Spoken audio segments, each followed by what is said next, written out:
The story of Paris, one of the world's great capitals, begins not with the shining boulevards of Haussmann or the gilded halls of Versailles, but with a small Celtic tribe living along the banks of the Seine. Long before Paris became a beacon of art, revolution, and empire, it was known as Lutetia, a modest settlement built on an island surrounded by marshes and forest. The first moment Paris enters the record of history can be traced to 53 BCE in the writings of Julius Caesar himself. In his Commentarii de Bello Gallico, Caesar describes the Parisii, a tribe belonging to the larger confederation of the Gauls. They occupied a strategic area along the Seine, controlling river trade routes that connected northern Europe with the heart of Gaul. The settlement, lying on the Isle de la Cite, was small but significant. Caesar's account places the Parisii in opposition to Rome's expansion, allies of Vercingetorix during the Gallic Wars. The most decisive clash involving them was the Battle of Lutetia in 52 BCE, when the Parisii, led by their chief Camulogenius, attempted to resist the Roman advance under the general Labienus, Caesar's lieutenant. Though fierce, their resistance ended in defeat, and the territory fell under Roman dominion.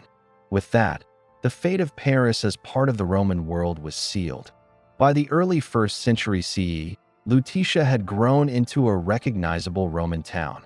Archaeological remains beneath the streets of modern Paris tell the story: stone-paved roads, an aqueduct bringing fresh water, a forum for civic life, and baths reflecting Roman culture's emphasis on public ritual and hygiene. On the left bank of the Seine, a great amphitheater, the Arènes de Lutetia, was built, capable of holding up to 15,000 spectators. There, gladiators fought, wild beasts were released, and plays were performed, a miniature echo of Rome itself. In this way, Lutetia began its transformation from a Celtic settlement into a Roman city. Rome's interest in Lutetia was not accidental. Its location was strategic, a natural crossroads where the Seine could be traversed and where roads from north and south intersected. Merchants flowed through the city, trading grain, wine, salt, and ceramics. By the reign of Emperor Augustus in the late 1st century BCE, Lutetia had become integrated into the Roman province of Gallia Lugdunensis, governed from Lyon. The city was relatively small compared to other centers of Roman Gaul like Lyon or Trier, but it was prosperous. Still, Roman control was not always secure. In 285 CE, Paris was shaken by rebellion when the so-called Gallic Empire rose, led by Postumus and later Tetricus. This short-lived breakaway regime reflected the stresses on the Roman Empire in the 3rd century: barbarian invasions, economic crisis, and weakening central authority. Lutetia, though modest, found itself caught in this turbulence. The city's defenses were improved, with fortifications built around the Isle de la Cite. These walls, fragments of which still survive, symbolized the change from a flourishing Roman town to a fortress city prepared for survival. Religion, too, began to change the character of Paris. In the mid-3rd century, Christianity spread into Gaul, carried by missionaries and traders. Around c. 250 CE, the tradition holds that Saint Denis, the first bishop of Paris, was martyred by Roman authorities during the persecutions of Emperor Decius. Denis was said to have been beheaded on Montmartre, the Mountain of Martyrs. According to legend, he picked up his head and walked several miles before collapsing, a miracle that made him one of the most venerated saints in France. His burial site became the Abbey of Saint Denis, later the resting place of French kings. As the 3rd and 4th centuries unfolded, the Roman Empire's grip on Gaul weakened further. Germanic tribes pressed across the Rhine, and internal crises left cities vulnerable. In 275 CE, Lutetia itself was threatened by invasions, and many of its inhabitants retreated behind the fortified island in the Seine. The left bank, once filled with villas, baths, and amphitheaters, was increasingly abandoned. The focus of life shifted to the Isle de la Cite, where the cathedral and the administrative center would later rise. By the early 4th century, Christianity was becoming dominant. In 313 CE, the Edict of Milan legalized the faith, and Paris, though still provincial, began to develop as a Christian city. Bishops became powerful figures in local governance. Around this time, the legendary Saint Genevieve was born, later revered as the patron saint of Paris. According to tradition, she encouraged Parisians to resist the Huns during Attila's invasion of Gaul in 451 CE, a testimony to the city's growing sense of identity and resilience. Meanwhile, Lutetia's strategic importance attracted even emperors. In 357 CE, Emperor Julian, later known as Julian the Apostate, wintered in Lutetia during his campaigns against Germanic tribes. He grew so fond of the city that he declared it his residence and was proclaimed Augustus by his troops there in 360 CE. For a brief moment, Paris stood at the very heart of imperial politics. But beneath these imperial visits and religious transformations, the city remained fragile. By the late 4th century, the Western Roman Empire was crumbling. Barbarian incursions intensified, trade networks collapsed, and Roman institutions faded. Lutetia, renamed Parisii and then Paris after its ancient tribe, was poised to enter a new chapter. As the legions withdrew and the Franks advanced, Paris would no longer be a provincial Roman outpost, but the seed of a medieval capital. Thus, from the first recorded mention in 53 BCE through the collapse of Roman Gaul in the 4th century CE, the history of Paris is one of transformation. From Celtic tribe to Roman town, from amphitheater spectacles to Christian martyrdom, from imperial residence to fortified refuge, the city's foundations were laid. It was here, in the marshy islands of the Seine, that the story of Paris truly began. As the 4th century turned to the 5th, the city once known as Lutetia by now increasingly called Paris after its original tribe, the Parisii, stood at a crossroads of history. The Roman Empire, which had once brought paved roads, aqueducts, and amphitheaters, was collapsing. Its authority crumbled under the pressure of invading tribes and internal decay. Yet in the ruins of the empire, a new identity was forming. Paris would become a city shaped not by Caesar's legions, but by bishops, kings, saints, and the slow, uncertain rise of a medieval Christian kingdom. The decline of Roman power in Gaul was dramatic. By 406 CE, a great confederation of Germanic peoples, Vandals, Suebi, and Alans crossed the frozen Rhine, overwhelming the Roman frontier. Gaul was thrown into chaos.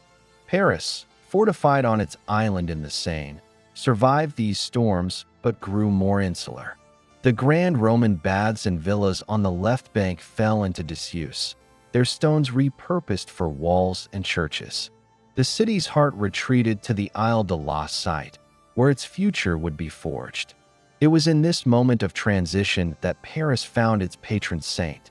In 451 CE, as Attila the Hun swept into Gaul with his armies, panic spread. Many believed Paris would be destroyed. But the tradition tells of a young woman named Genevieve, a nun who lived a life of piety and charity. When fear threatened to drive Parisians to flee, she urged them to remain, to trust in God, and to fortify their faith. Attila turned away before reaching the city, and Genevieve was later credited with saving Paris. She would be venerated for centuries as the city's protector, her tomb becoming a site of pilgrimage, and her cult central to Parisian identity. The church, more than the empire, had become the city's true anchor. By the late 5th century, the Western Roman Empire was gone. In its place, new powers rose. Among them were the Franks, a confederation of Germanic tribes who had long pressed against the Rhine frontier.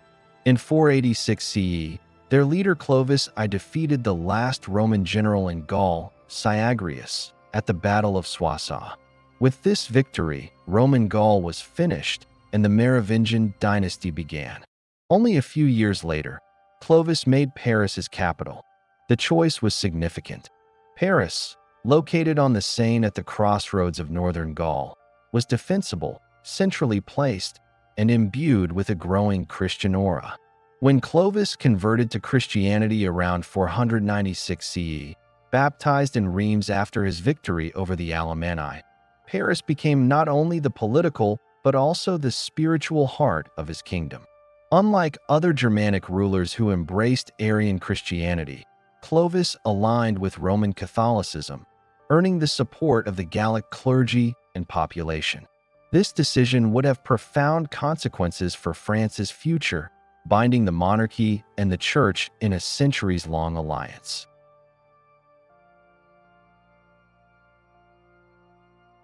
The Merovingian kings built their palaces on the Isle de la site. Their dynasty was marked by both grandeur and turmoil. Clovis was buried in Paris in the Basilica of Saints Peter and Paul, later rededicated to Saint Genevieve, cementing the capital's sacred significance. Over the 6th and 7th centuries, Paris remained the symbolic heart of the Frankish kingdom, though power often shifted between competing Merovingian courts in other cities such as Soissons or Metz. The dynasty became notorious for its internecine struggles, rival kings dividing territories among their heirs, leading to bloody feuds.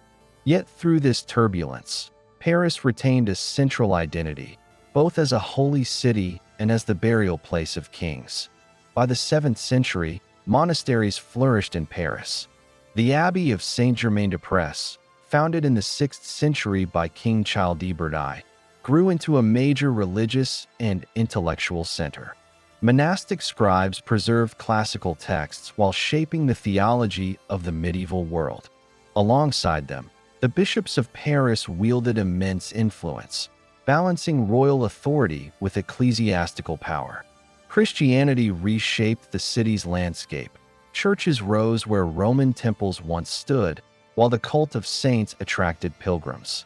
The people of Paris no longer saw themselves as citizens of an empire, but as members of a Christian community. Yet the Merovingian dynasty waned. By the early 8th century, their kings were kings in name only, with real power resting in the hands of the mayors of the palace. Among these was Charles Martel, who in 732 CE halted the advance of Muslim armies at the Battle of Tours, preserving Christian Gaul. His descendants, the Carolingians, would eclipse the Merovingians entirely. In 751 CE, Pepin the Short deposed the last Merovingian king, Childeric III, with the blessing of the Pope, and was anointed king of the Franks. This moment further entwined monarchy and church, setting a precedent for Paris as a sacred seat of power. Paris in the Carolingian age was both a royal city and a target. The most dramatic threat came from the north. Beginning in the late 8th century, Viking raiders launched expeditions along the rivers of France. Drawn by Paris's wealth and strategic location, they attacked repeatedly. In 845 CE, the Viking chieftain Ragnar, remembered in legend and saga, sailed up the Seine with a fleet of 120 ships. They besieged Paris, pillaging and burning. King Charles the Bald, grandson of Charlemagne, paid them a massive ransom in silver to withdraw, a humiliating moment that underscored the city's vulnerability. The Viking threat did not end there. Raids continued through the later 9th century, forcing Paris to fortify itself further. The most famous episode came in 885 to 886, when a massive Viking army, perhaps tens of thousands strong, laid siege to the city for nearly a year. The defenders, led by Count Odo, fought fiercely from the walls and towers of the Isle de la site. Despite starvation and destruction, the city held out until Emperor Charles the Fat bribed the Vikings to leave. This defense of Paris became legendary, a story of resilience that echoed across Christendom. Odo himself would later be elected king, a sign of how central the city had become in the imagination of the Franks. Through these centuries of turmoil, barbarian invasions, dynastic feuds, and Viking sieges, Paris endured. Its strength lay not in size or splendor, but in resilience and sacred significance. By the 9th century, it was no longer the provincial Roman town of Lutetia, but the heart of a Christian kingdom, a city defended by saints, kings, and commoners alike. Its streets were narrow, its population modest, but its identity had crystallized. Paris was the fortress of the Seine, the city of Genevieve, the capital of the Franks, and a place whose destiny was to endure even the gravest storms of history. By the dawn of the 10th century, Paris had endured centuries of transformation, upheaval, and survival. From its origins as a Celtic settlement, through Roman occupation, Christianization, and Viking sieges, the city had become a fortress not only of stone but of identity. Yet Paris was still a relatively modest town, its streets narrow, its population concentrated on the Isle de la Cite and along the riverbanks. It was poised to ascend from a regional stronghold to the symbolic heart of France, a city whose destiny would be intertwined with monarchy, faith, and learning. The turning point arrived in 987 CE, with the coronation of Hugh Capet, a relatively minor noble who would establish the Capetian dynasty. Hugh Capet's ascension marked a decisive moment in Parisian history. Unlike earlier Merovingian or Carolingian rulers, whose power had fluctuated with conquest and papal influence, the Capetians chose Paris as the capital of a stable, hereditary monarchy. Its strategic location on the Seine allowed control over trade and military movement, while the fortified Isle de la Cite provided a defensible administrative center. Though Paris was smaller than other contemporary European capitals such as London or Rome, its symbolic importance grew with each successive Capetian ruler. The city became the visible representation of dynastic continuity, and the monarchy began consolidating power within its walls. In the early 11th century, the city's population remained modest, perhaps 20,000 to 30,000 inhabitants, but it was vibrant. Markets flourished on both banks of the Seine. Merchants sold grain, wine, wool, and luxury goods imported from northern Italy and Flanders. Craftsmen and artisans clustered in guilds, regulating trade and skill, while fishermen, boatmen, and laborers ensured the city's survival. Timber from surrounding forests supplied both building and fuel, while the Seine allowed transportation and commerce to flow unimpeded. Despite its modest size, Paris had become a hub of regional influence, linking northern France with the heart of the kingdom. Religious life in Paris intensified during this period. The city was already the seat of an archbishopric, and monasteries played a central role in both spiritual and social life. The Abbey of Saint Denis, though located just outside the modern city, grew in prominence. It had long been associated with Clovis and Saint Genevieve, and it increasingly became the royal necropolis, where Capetian kings would be interred. By the 11th century, the abbey had developed a reputation as a center of scholarship, preserving classical texts while copying religious manuscripts. Monks and scholars acted as both spiritual guides and chroniclers, ensuring that Paris would be remembered in ecclesiastical history and broader chronicles alike. The Capetian era also saw the beginnings of monumental architecture, though in forms more modest than the Gothic cathedrals that would later define the city. The construction of churches, bridges, and fortifications reshaped the cityscape. One of the most ambitious projects was the fortification of the Isle de la Cite, expanding walls and towers to protect against both external attack and internal unrest.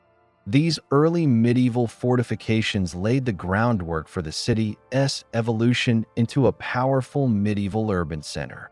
Bridges across the Seine, such as the early iterations of the Pont Neuf, allowed for trade and communication, knitting the left and right banks together. By the mid-12th century, Paris had begun to take on its identity as a center of learning and intellectual life. This period saw the emergence of what would become the University of Paris, although its formal recognition by the papacy occurred in 1200. Scholars and students gathered in the Latin Quarter, debating theology, philosophy, and law. Masters like Peter Abelard taught, and the city became synonymous with rigorous academic discourse. Paris attracted students not only from France but from across Europe, establishing its reputation as an intellectual capital long before the modern conception of universities. The city's streets, cloisters, and halls became incubators for ideas that would shape Western thought for centuries. Construction of Notre-Dame Cathedral began in 1163 under Bishop Maurice de Sully, signaling a new phase in Parisian ambition. The cathedral was envisioned as a monument to God and a statement of the city's growing prestige. Gothic architecture, with its soaring arches, flying buttresses, and intricate stained glass, symbolized both divine aspiration and human ingenuity. Notre Dame would dominate the Isle de la site for centuries, a focal point for worship, royal ceremonies, and civic life. Its construction required not only skilled masons and laborers, but also a sophisticated system of funding and organization, reflecting Paris's ability to marshal resources and assert influence. The economic and civic life of Paris continued to expand alongside religious and intellectual developments. Markets along the Seine, particularly near the Isle de la Cite, became centers of trade and commerce.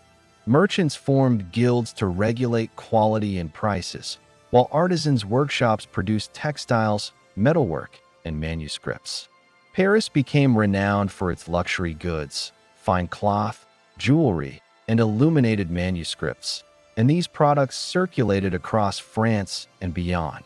The city's economic vitality attracted newcomers, including foreigners seeking education, trade opportunities, or refuge, gradually diversifying its population. Yet growth brought challenges. Urban life was cramped, sanitation was limited, and fire was a constant threat. Streets were narrow and often crowded with merchants, carts, and animals. Disease periodically struck, though Paris had not yet faced the catastrophic plagues of later centuries. Political tension was ever present. The monarchy's authority was often contested by local nobles, the church, and even the citizens themselves. By the 12th century, Paris had already experienced civic unrest, as guilds and neighborhoods asserted influence over markets and municipal affairs. The city was becoming not only a royal capital but a space where multiple centers of power intersected: secular, clerical, and popular. Culturally, Paris began to attract attention as a hub of literary and artistic activity. The early Capetian period saw the flourishing of Romanesque architecture, manuscript illumination, and early scholastic writing. Latin was the language of scholarship, but vernacular French began to emerge in poetry and song, laying the foundations for a uniquely Parisian culture. This period also witnessed the codification of law, as local customs and royal edicts were recorded, helping to shape a legal identity for the city and its surroundings. Paris became not only the political and religious heart of France, but also the incubator for the cultural and intellectual achievements that would define medieval Europe. By the end of the 12th century, Paris had transformed profoundly. In this period, the stage was set for future challenges and triumphs.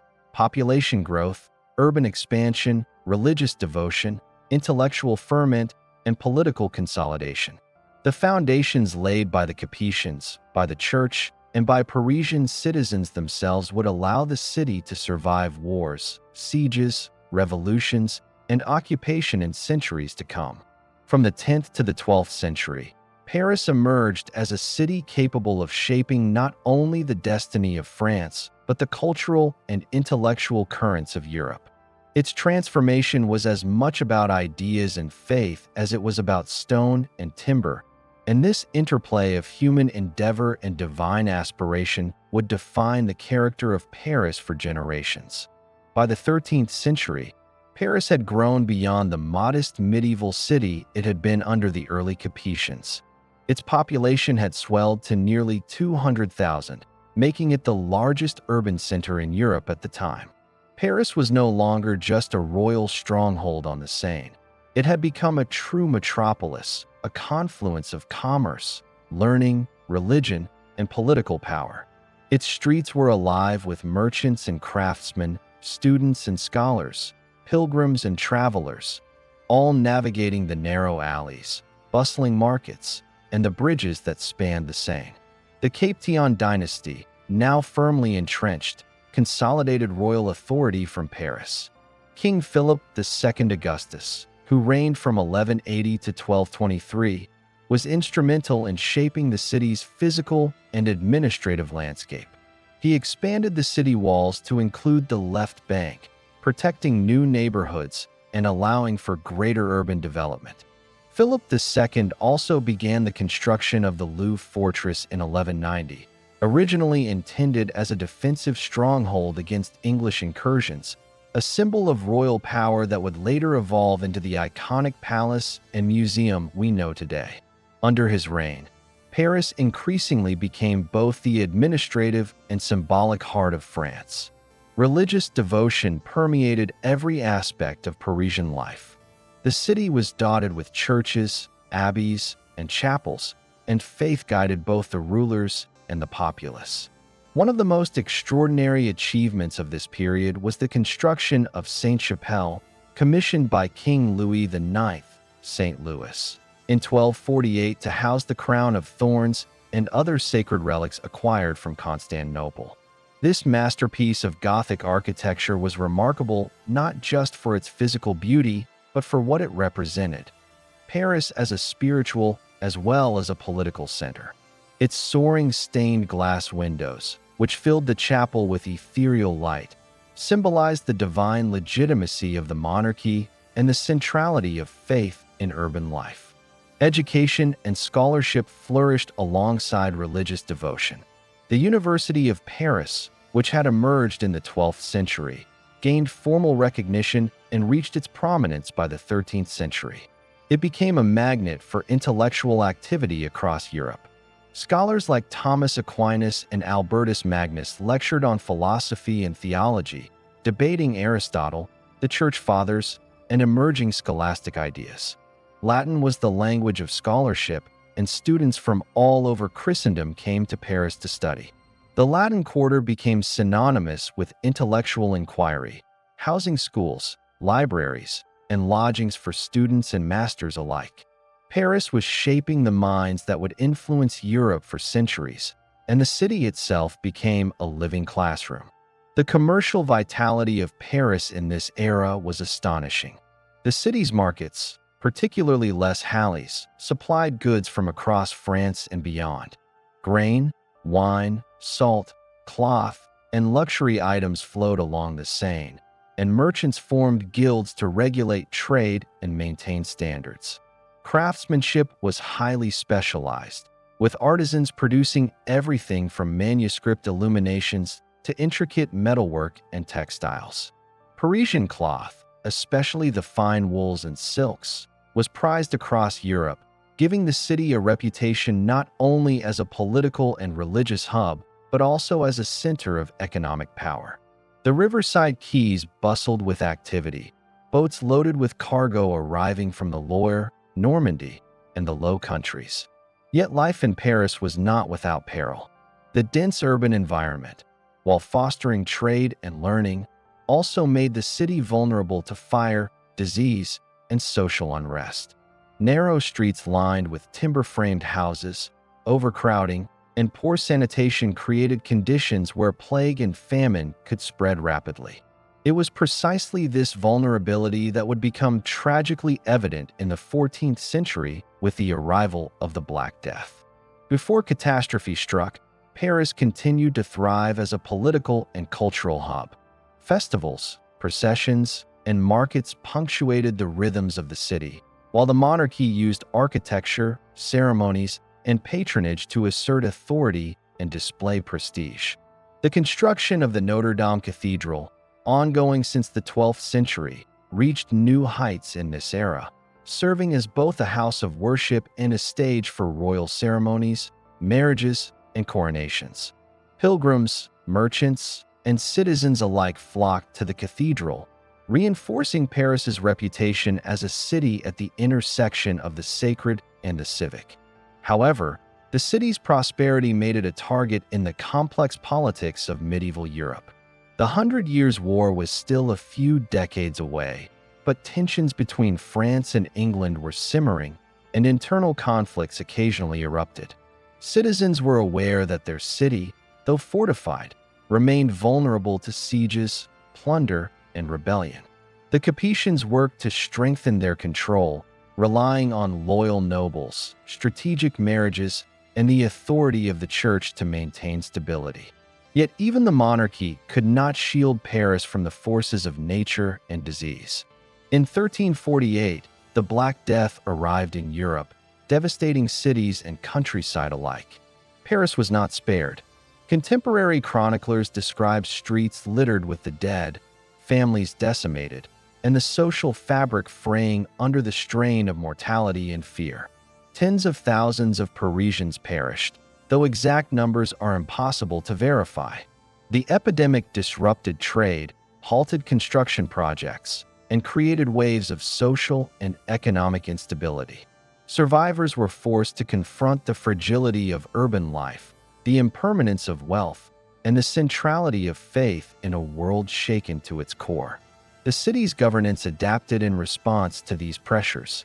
Parisians had begun to develop forms of municipal organization, including guilds and councils that could negotiate with the monarchy.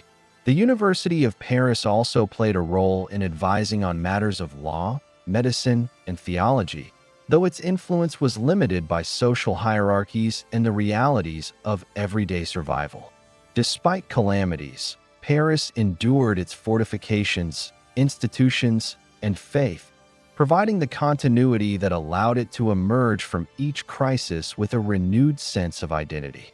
Culture in 13th and 14th century Paris reflected both aspiration and introspection. Gothic art and architecture reached new heights, literature flourished, and religious devotion was expressed through illuminated manuscripts, reliquaries, and public ceremonies. At the same time, the city's population engaged with practical concerns: food, shelter, trade, and protection from marauders and disease. Paris's unique combination of spiritual significance, intellectual vigor, and civic life created a rhythm that would endure for centuries. By the close of the 14th century, Paris had firmly established itself as the beating heart of France. It was a city of contradictions: wealth and poverty, learning and superstition, faith and fear. Its streets and markets hummed with life, yet shadows of plague and violence lingered. Its churches and palaces testified to human ambition and divine aspiration. Its citizens were resilient, bound together by commerce, religion, and a shared sense of place. Paris had survived the collapse of empires, invasions, and disease, and it had emerged as a metropolis capable of influencing the course of a kingdom and, eventually, all of Europe. The 14th century plunged Paris into a period of upheaval and uncertainty, testing the city's resilience to its limits.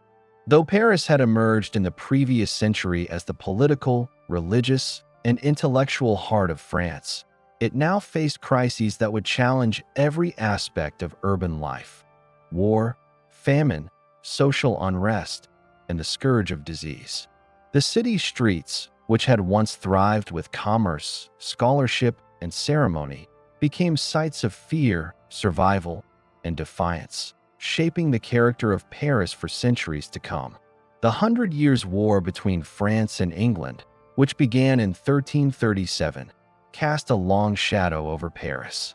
Though the city was largely spared the early battles in the countryside, its strategic and symbolic importance made it a prime target for English ambitions. The Treaty of Troyes in 1420 marked a particularly dark moment. Paris was placed under English control, and Henry V of England was recognized as heir to the French throne, disinheriting the Dauphin, the future Charles VII. For the citizens of Paris, this period was fraught with tension.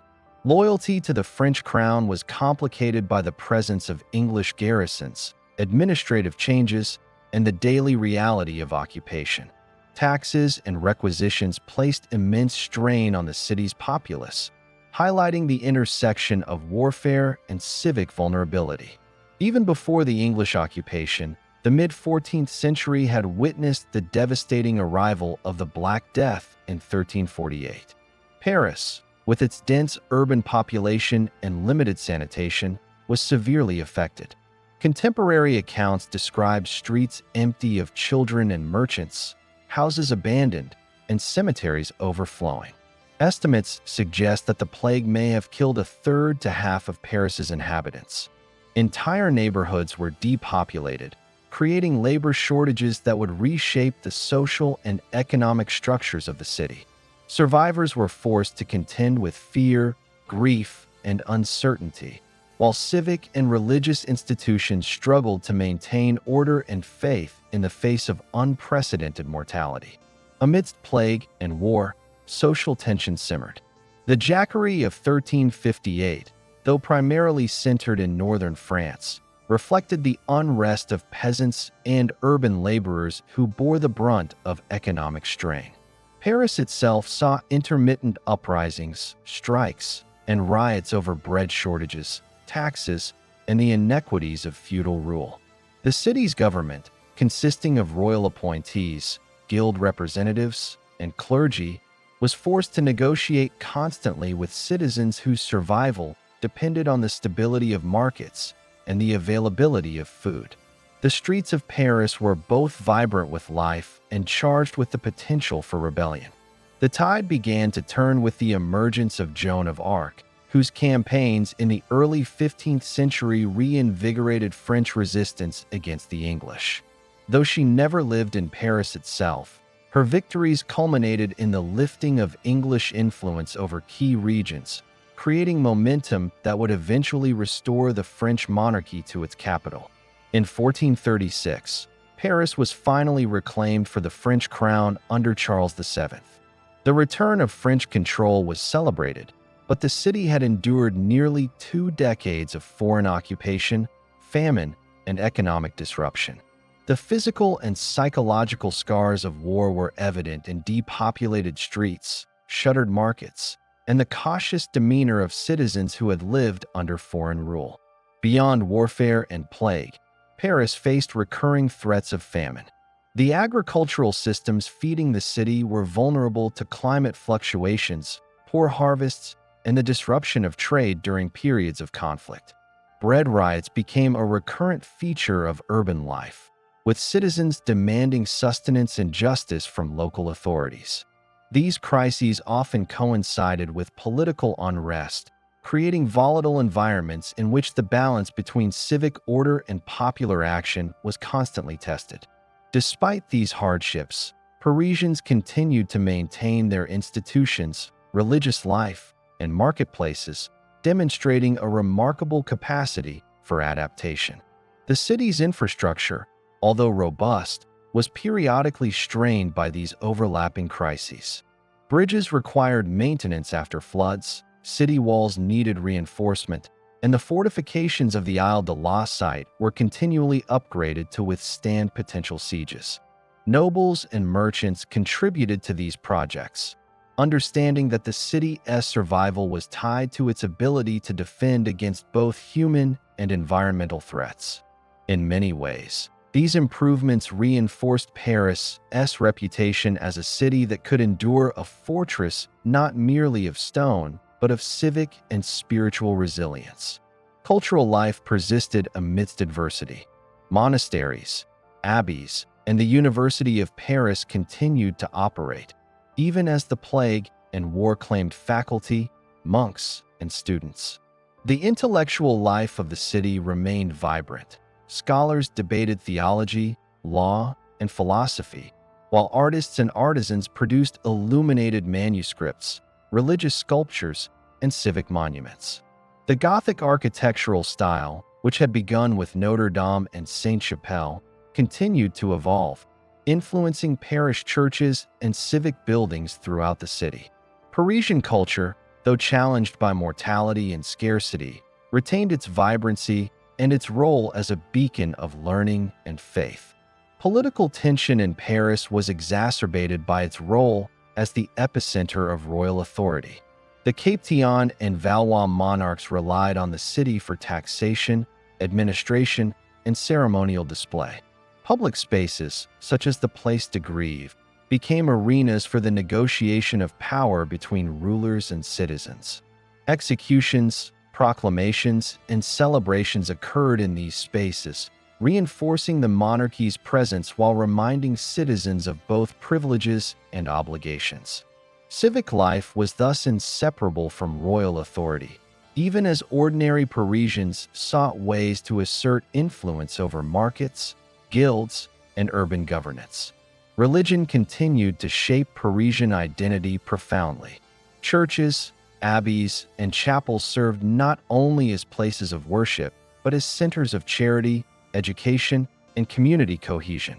Saints' cults, pilgrimages, and public festivals reinforced the city's sacred identity.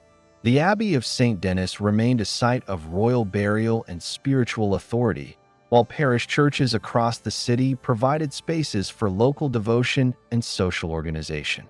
Faith offered both comfort and cohesion in an era of unprecedented mortality and political uncertainty, strengthening Paris's sense of continuity amidst change. By the end of the 15th century, Paris had emerged from these overlapping crises transformed.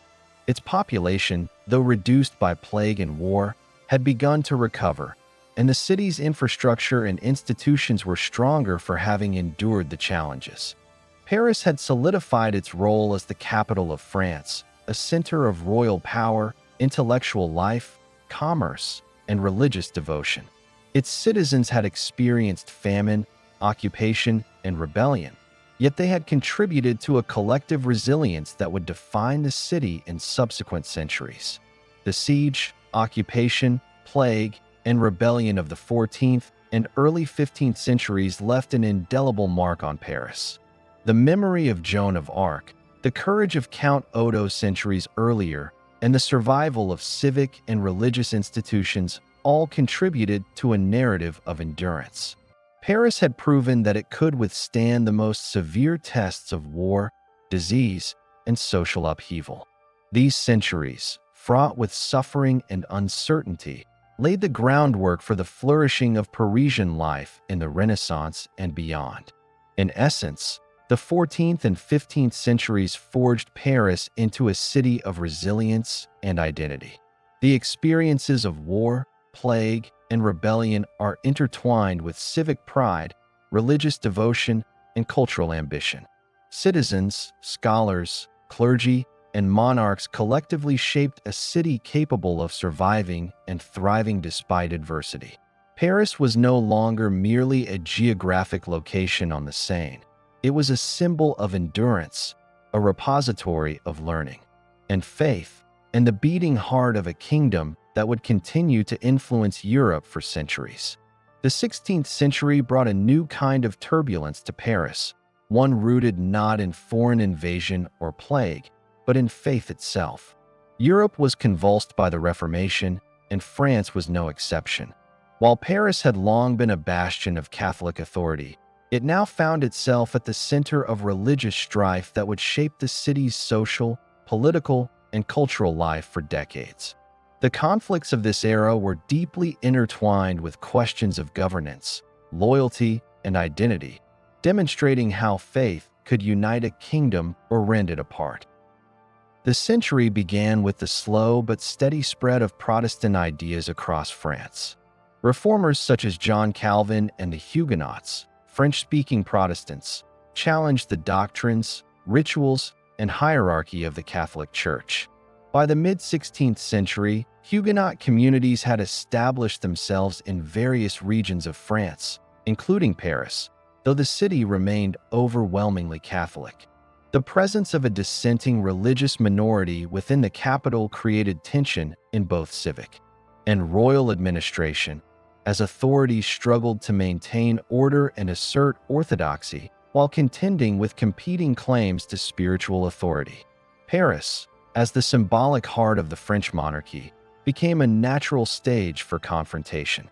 The city was both politically and religiously strategic. To control Paris was to control the image of France itself. Royal policies oscillated between tolerance and repression, reflecting both the monarchy's pragmatic calculations and the pressures exerted by the Catholic clergy. The monarchy's position was complicated by internal factions, noble families aligned with either Catholic or Huguenot causes, often turning religious conflict into political maneuvering. The city's streets became arenas where these larger conflicts were reflected in daily life, from sermons in parish churches to disputes in markets and guild halls. The tension reached its peak in 1572 with the infamous St. Bartholomew's Day massacre, a watershed moment in Parisian and French history. On the night of August 24, thousands of Huguenots were killed in the streets of Paris, many after being invited to the city under the pretense of a royal wedding, the union of Marguerite de Valois, a Catholic princess, to Henry of Navarre, a Protestant leader. The massacre was orchestrated by powerful Catholic factions, including elements of the royal court, as an attempt to eliminate the Protestant leadership. Contemporary accounts describe scenes of horror, victims dragged from homes, churches serving as temporary refuges under siege, and rivers running red. The violence did not remain confined to Paris, but spread across France in the following weeks, creating waves of fear and distrust that would persist for generations. The massacre had profound consequences for Parisian society. The city's population, though devoutly Catholic in the majority, was shaken by the brutality of urban violence. Religious divisions were entrenched, and trust in the monarchy was undermined by its complicity in orchestrating such events. Churches, abbeys, and civic spaces became both sanctuaries and sites of fear, as citizens struggled to navigate the complex intersection of faith, loyalty, and survival. Huguenots who survived fled to other regions or went underground, leaving an enduring mark on Parisian demographics and religious life. Despite these challenges, Paris remained a hub of cultural and intellectual activity. The city's scholars, clerics, and humanists continued to produce literature, art, and theological discourse, even amid tension and bloodshed.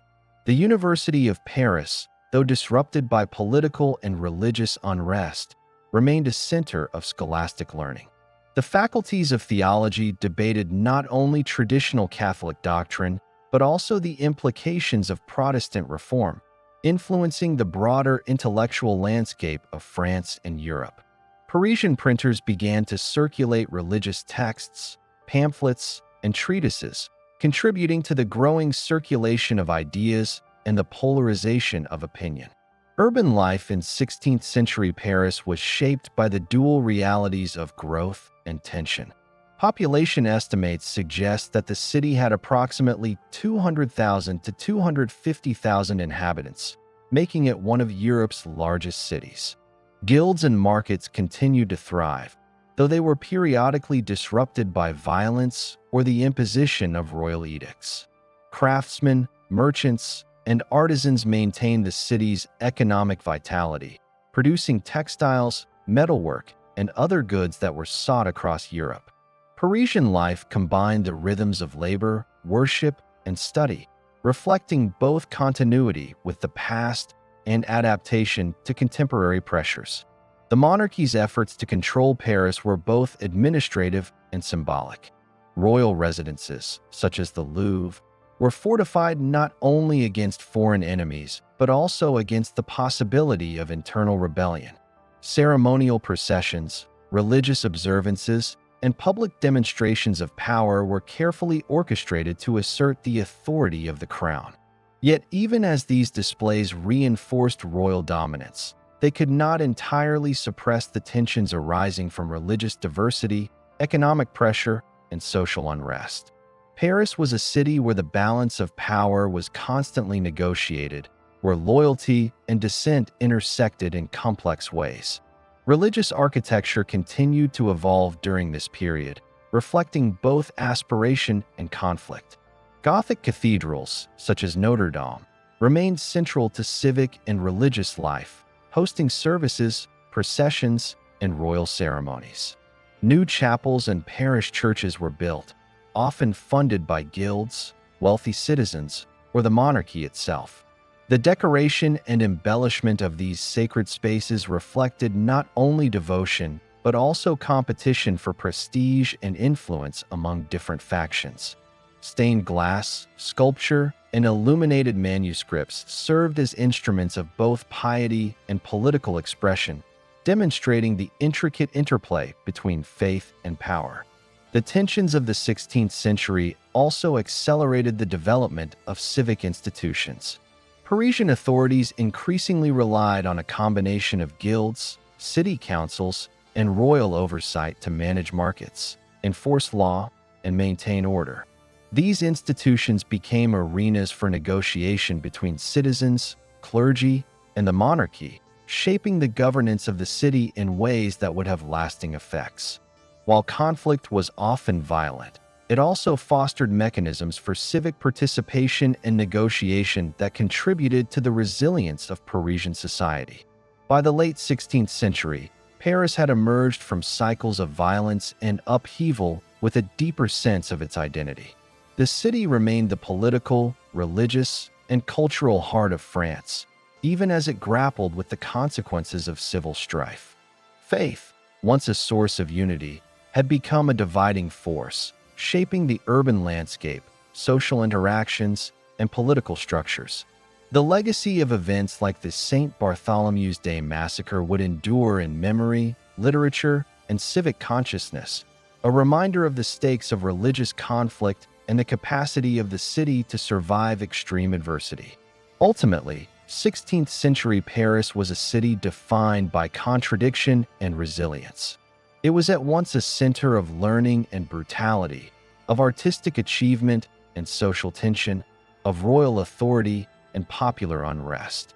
The challenges of faith, conflict, and urban governance tested the city's institutions and its citizens, but Paris endured, laying the groundwork for the political and cultural transformations of the 17th century.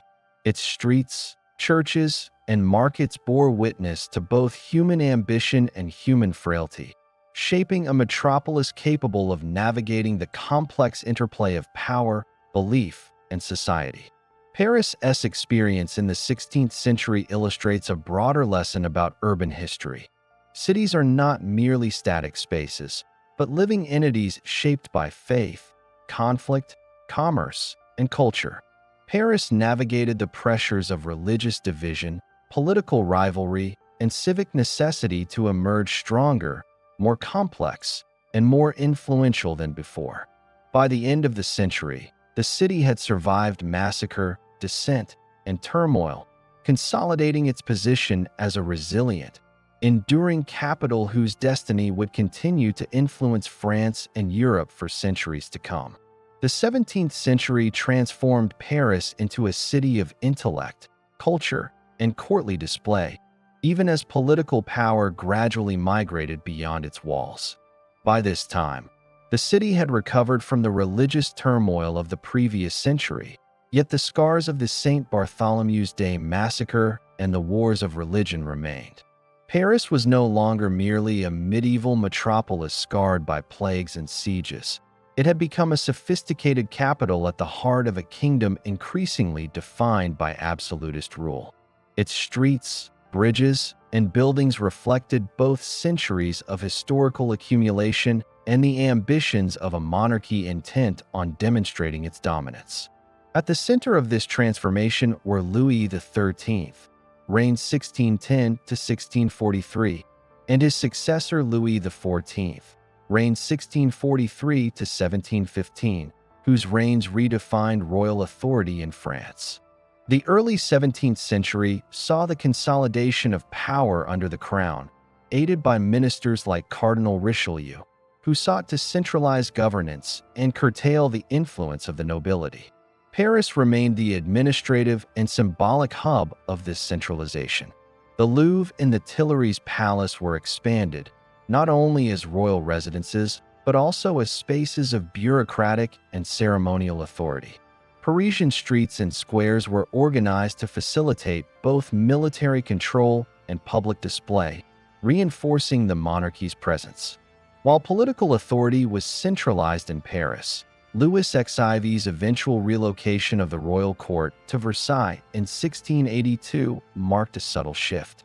The king's move was both strategic and symbolic. By distancing the court from the increasingly politicized and vocal population of Paris, he minimized potential unrest. The intellectual life of 17th-century Paris was extraordinary.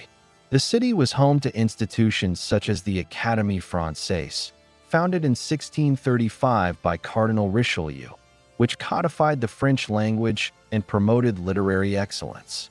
Scientific academies and salons emerged, providing spaces for the exchange of ideas among philosophers, writers, mathematicians, and natural scientists.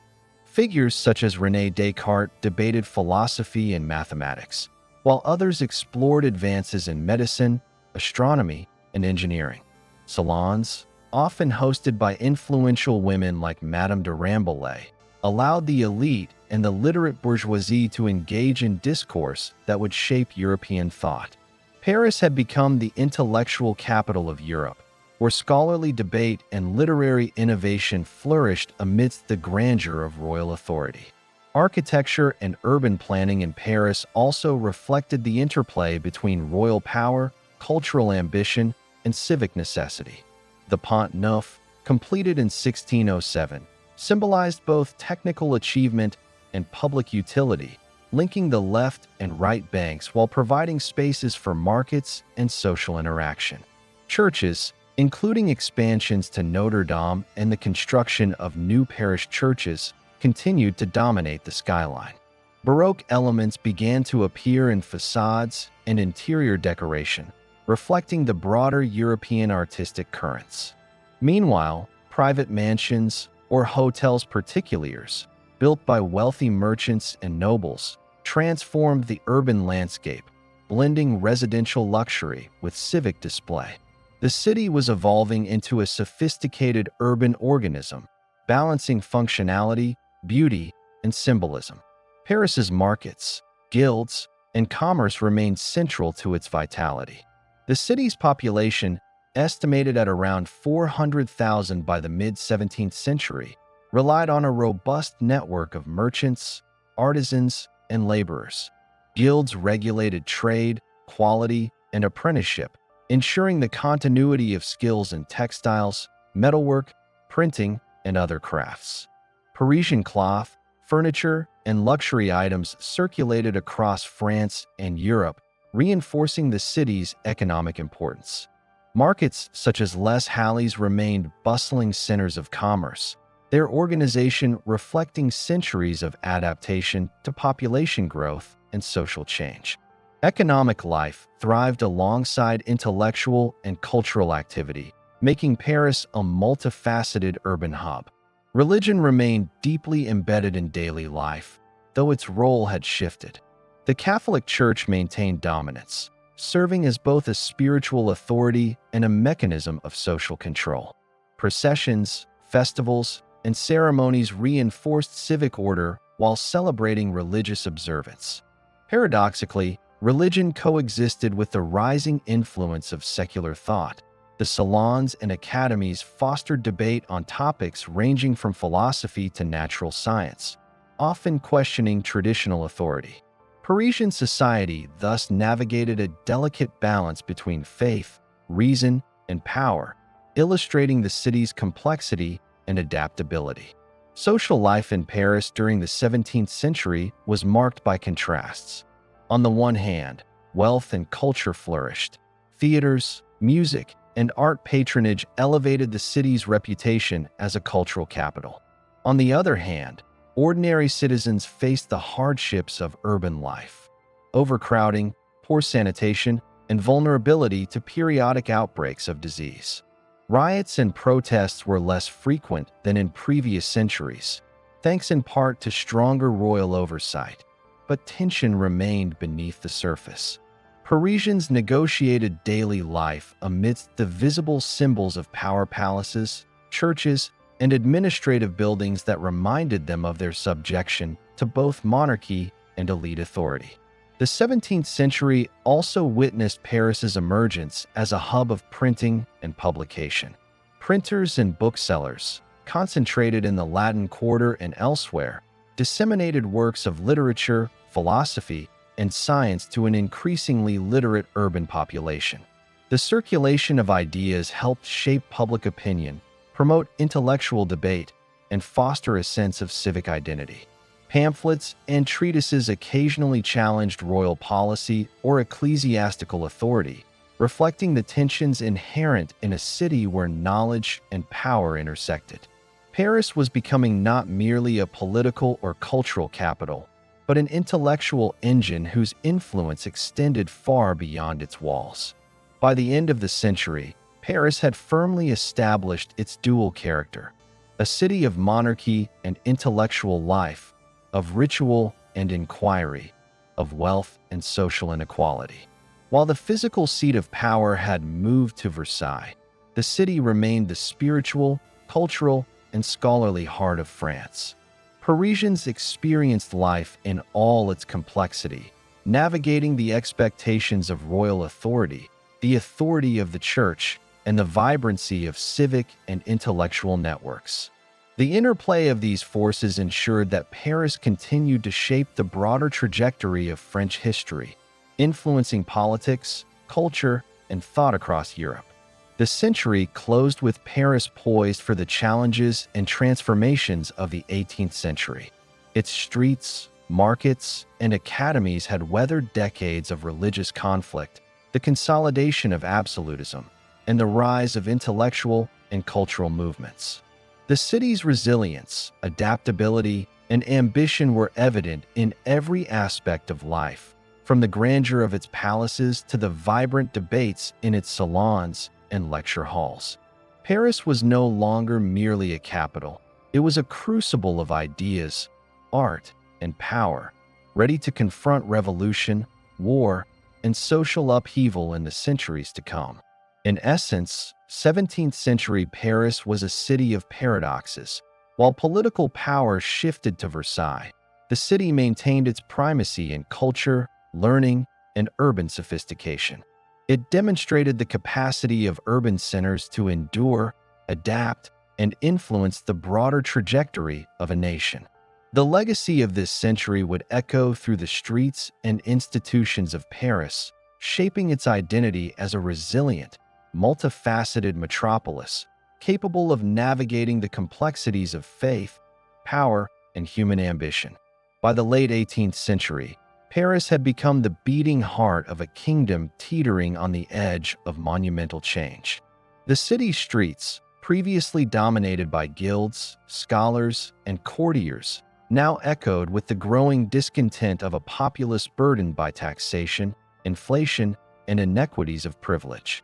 Political ideas that had simmered in salons and pamphlets for decades had begun to seep into public consciousness, merging Enlightenment philosophy with the lived experiences of hardship. Paris was poised to become the crucible of revolution, the stage upon which monarchy, religion, and citizenry would collide in a drama that would reshape not only France but the world. Economic distress and social inequality provided the tinder for this revolutionary fire. By 1789, Paris had a population of approximately 600,000 to 650,000, concentrated in densely packed neighborhoods where poverty was acute. Bread, the staple of daily life, had become increasingly expensive due to poor harvests, speculative practices, and fiscal mismanagement by the crown. The urban poor, or sans-culottes, faced hunger, unemployment, and the harsh realities of city life, while the nobility and clergy enjoyed exemption from many taxes, accumulating wealth and property. The contrast between privilege and deprivation fueled resentment and politicized everyday life, making Paris an incubator of dissent. The intellectual climate of Paris played a critical role in shaping revolutionary consciousness. The city had long been a hub of Enlightenment thought, home to writers, philosophers, and economists who challenged existing hierarchies and questioned the divine right of kings. Figures such as Voltaire, Jean-Jacques Rousseau, and Montesquieu provided frameworks for thinking about liberty, equality, and governance.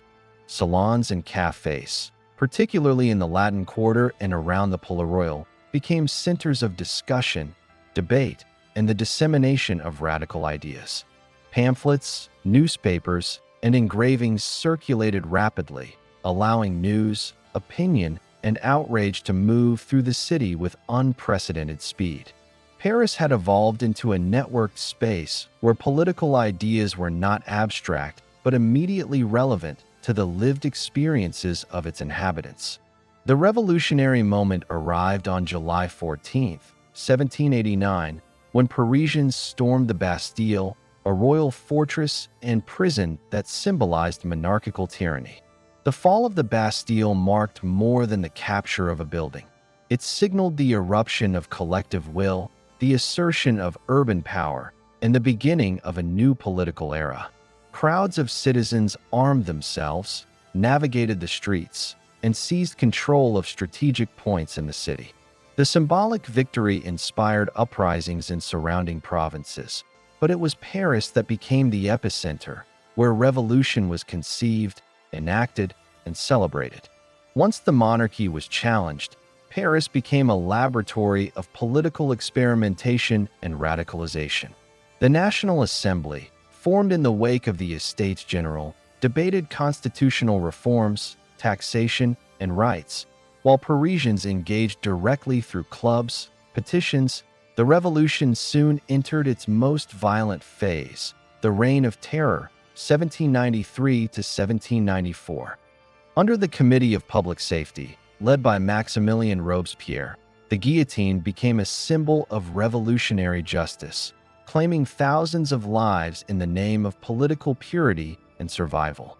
Paris was the site of public executions, including those of King Louis XVI in January 1793 and Queen Marie Antoinette in October 1793.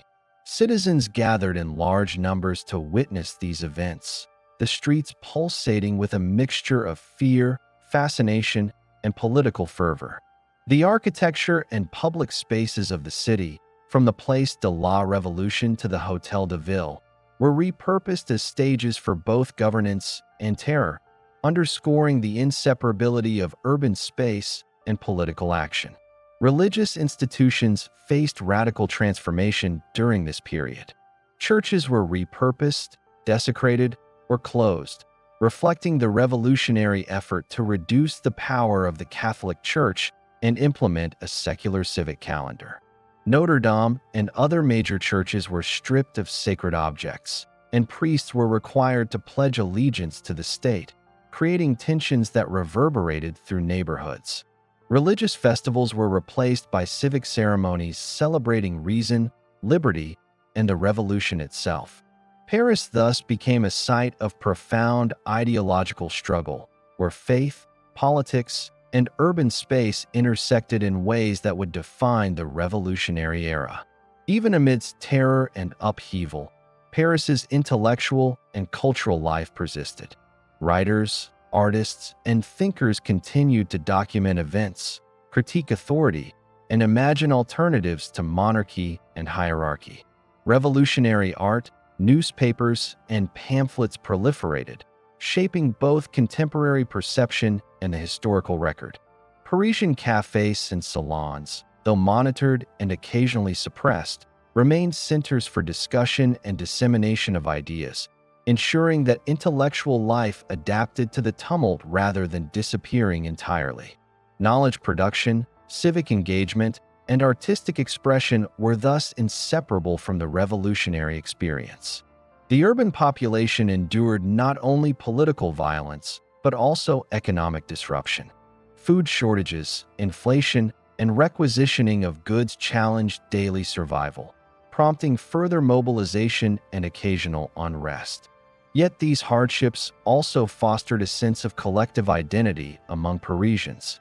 Neighborhood networks, guild associations, and informal committees coordinated efforts to feed the population, distribute news, and organize defense. This civic engagement demonstrated a resilience rooted in local structures, even as national politics tore through the city with extraordinary force. By the time the Reign of Terror ended with the fall of Robespierre in July 1794, Paris had been irrevocably transformed. Streets, buildings, and public spaces bore the marks of revolution, while citizens carried memories of violence, triumph, and engagement. The monarchy had been dismantled, aristocratic privilege reduced, and the city's role as a center of political innovation solidified. Yet the turbulence of these years also foreshadowed further struggles: the rise of Napoleon Bonaparte, the reshaping of Europe, and the continuing negotiation of urban and national identity. Napoleon's eventual rise to power in 1799, culminating in his coup of 18 Brumaire, marked the transition from revolutionary chaos to the stability of empire. Paris became the capital of a new regime. Its streets and institutions adapted to the demands of centralized authority. Yet, even in the Napoleonic era, the city retained the legacy of the revolution: active civic engagement, the mobilization of urban populations, and a symbolic centrality in national and European affairs. The events of the late 18th century had demonstrated the capacity of Paris not only to endure extreme social and political upheaval, but to serve as a model and stage for transformative historical processes. By the end of the century, Paris had solidified its reputation as a city of power, resilience, and innovation. Its population had experienced an extraordinary transformation, from a city governed by monarchy and guilds to one shaped by revolutionary committees, civic clubs, and public assemblies. Its architecture, from the Louvre to Notre-Dame to the public squares, had been repurposed to reflect shifting political ideologies. Its streets had witnessed the extremes of human ambition and violence, providing the spatial and social context for events that would resonate across France and the world. The 18th century's revolutionary period demonstrated the centrality of urban space in shaping historical outcomes. Paris was not simply the backdrop for the fall of kings and the rise of republics. It was the active engine driving these changes. Its citizens, institutions, and infrastructure were instrumental in the execution of revolutionary agendas, from the storming of the Bastille to the public spectacles of the guillotine. Civic engagement, intellectual discourse, and economic life all intersected with political transformation, creating a city uniquely capable of influencing national destiny.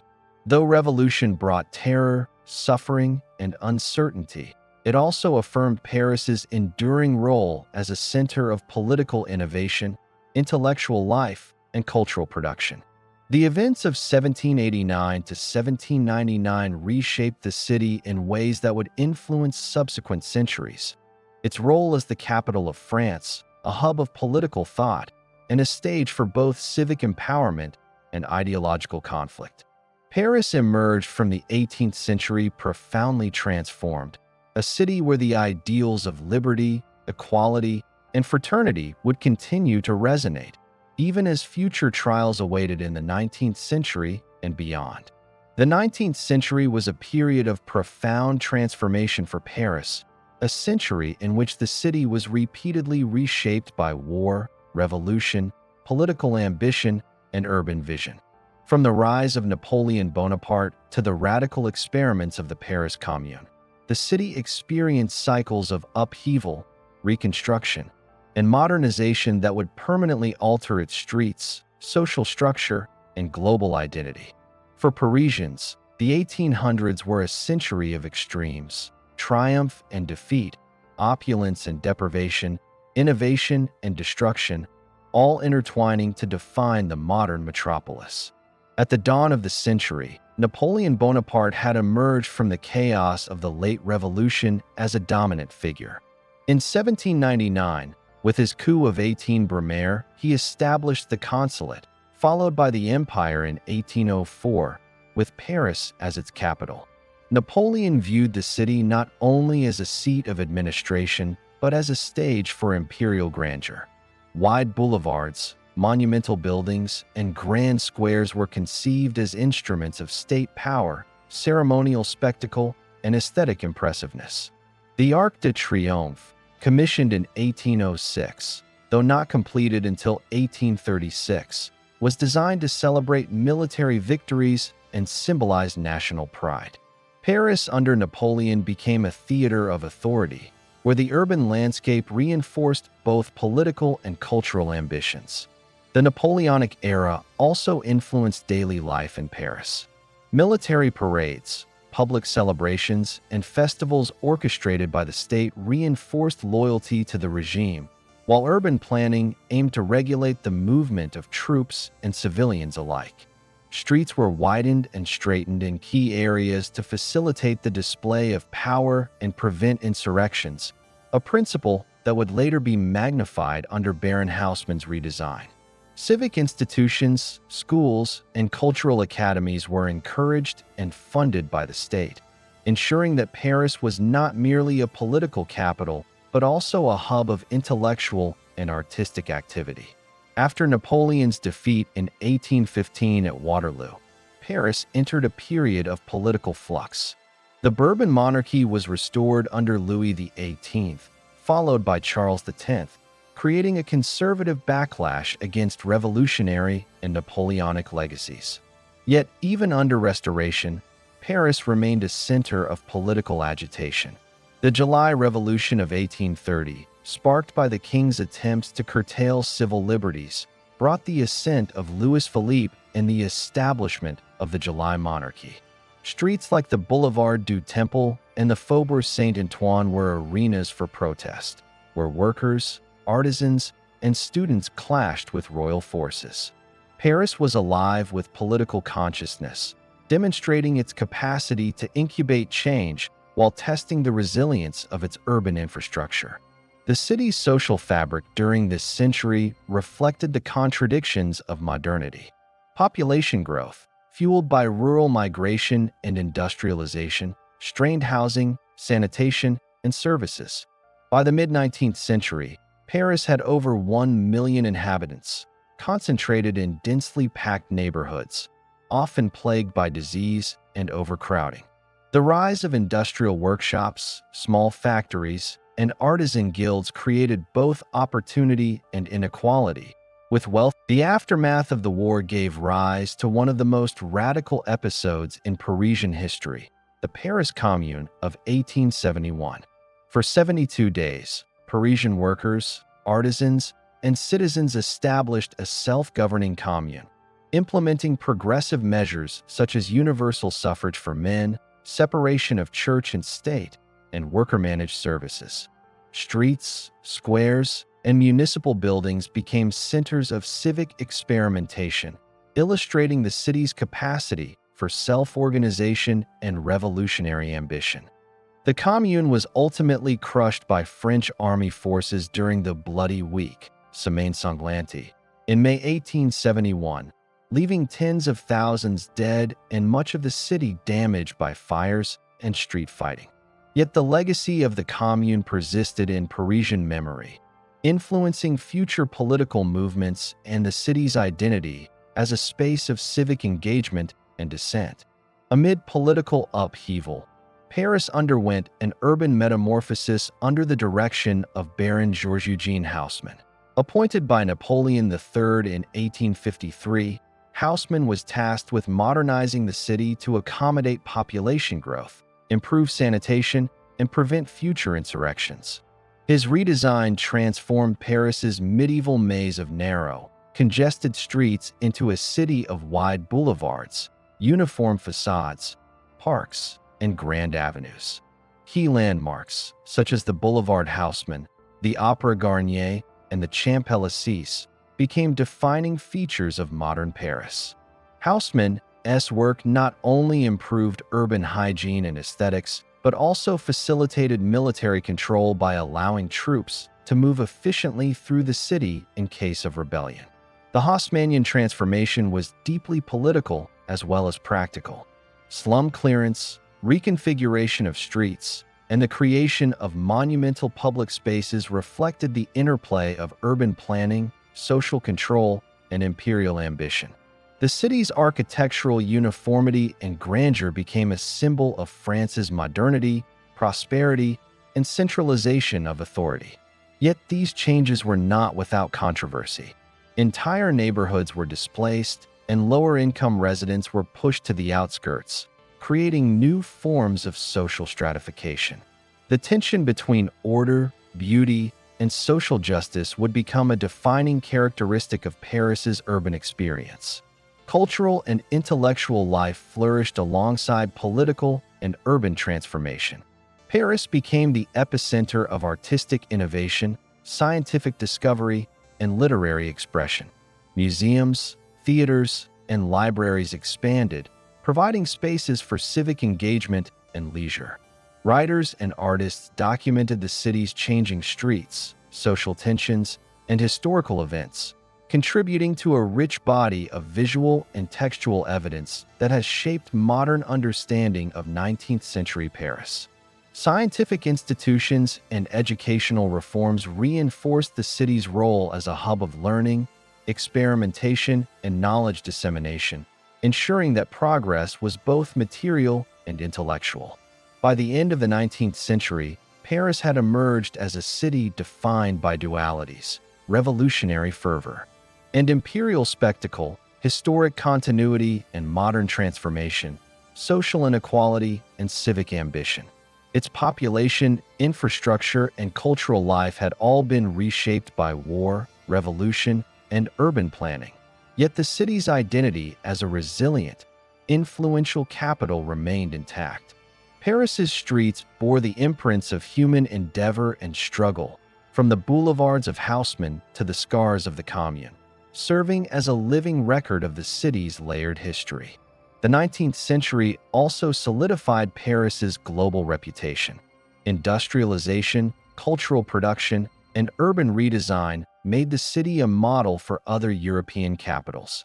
The transformations of this century demonstrated the interplay of politics, urban planning, social structure, and culture, illustrating how a city could shape and be shaped by historical forces.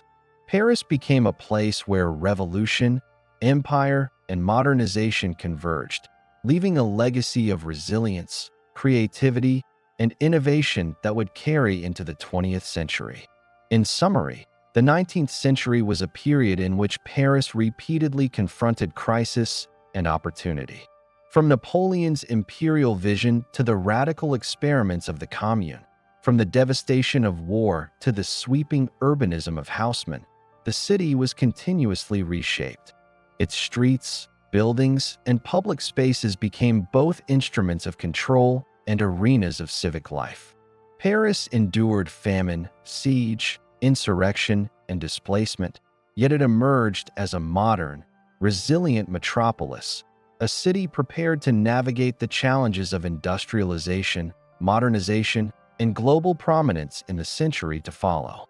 As the 19th century waned, Paris entered a period of unprecedented cultural, technological, and social vitality known as the Belle Époque, a time that would come to define the city as a global capital of art, innovation, and modernity.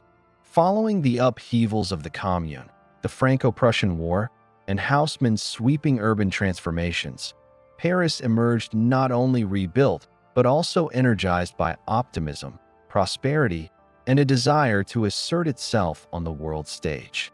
From its grand boulevards and bustling cafes to the glittering exhibitions and theaters, Paris during the Belle Époque was a city in constant motion, a metropolis where art, science, and society collided spectacularly.